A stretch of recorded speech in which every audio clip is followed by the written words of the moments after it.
welcome to my YouTube channel. My name is Robbie Chongo. So today I thought we should look at You Won't Let Go by James Arthur.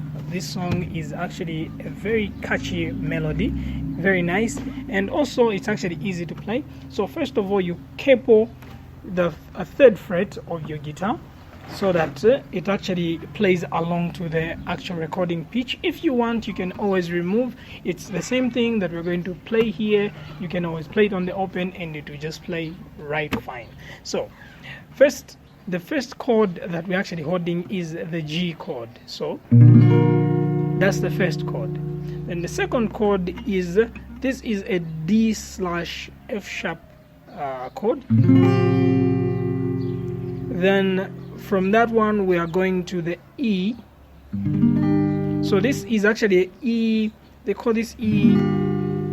You add your what's this? Your ring finger on the third fret of the B string, E minor, and then we move to a C. So if you want to strum this, you can actually just strum. For those beginners out there, you can just go D. Instead of the F/D, you just use the D.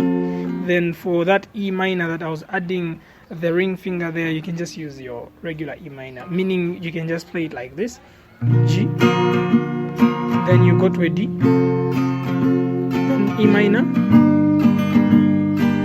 then C.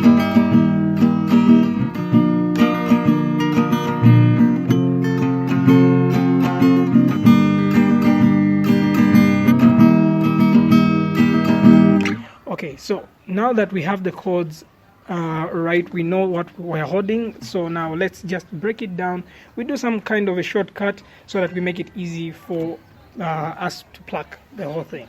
So for the G, I'll actually be holding the I use my index finger, my ring, sorry, it's actually my middle finger and my ring finger. So I'm holding the low E and I'm also holding the B string on the third fret. That is respective to the capo. So 1, 2, 3. So the B and the low E, and then you pluck the low E twice. Oh, sorry, it's actually once. So what you do is you pluck the low E and then you go to the B and the G. So when I pluck the first time, I'm putting this finger down right there on the B, and then the second time I pluck, I remove that finger, so it's both open. So then I hit the G string on its own, and then I move on to the next chord, which is the F#/D. So I hold it like this. So my index finger on the low E, on the G I'm on the second fret, and then on the B string I'm on the third fret. So that's the chord, that's the way it looks like.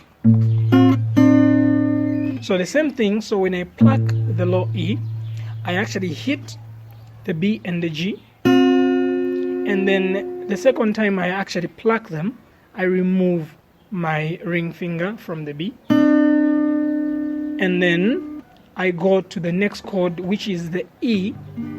But what I'm going to do is, instead of holding the E minor, I'm just going to hold the B string on the third fret and then pluck the low E on its own, just open, and then we go to where we're to the B and the G, and then we pluck those, and then we pluck open again. So far what we have, and then moving to the next chord. Then for the third chord, which is open but holding the B on the third fret, and then we are moving to the C. You hold the full C chord and then you hit the A string instead, and then you pluck like the B and the G. Oh, sorry. This one you don't move anything, you just hold the full chord and then you just do that. And then you do a little bend, a pull off and a bend at the same time at the end of it all. So let's do this real slow together. then you hit.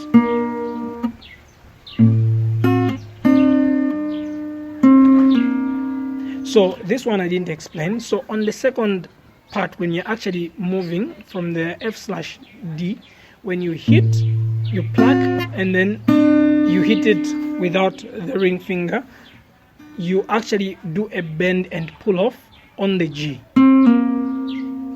just to spice it up. So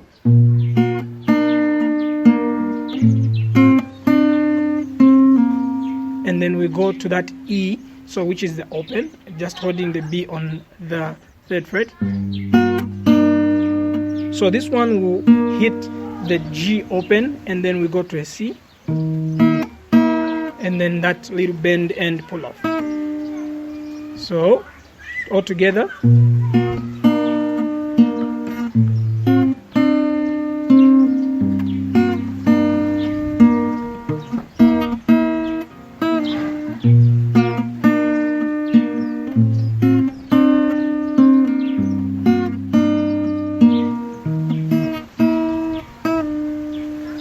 I really hope that actually helps, so you can play along to the song so that you get well. If you have any question, please leave it in the comment section down below and I will respond to you. Please don't forget to like, subscribe, and also you can actually hit that notification bell just so that you don't miss out on my next videos. Otherwise, peace.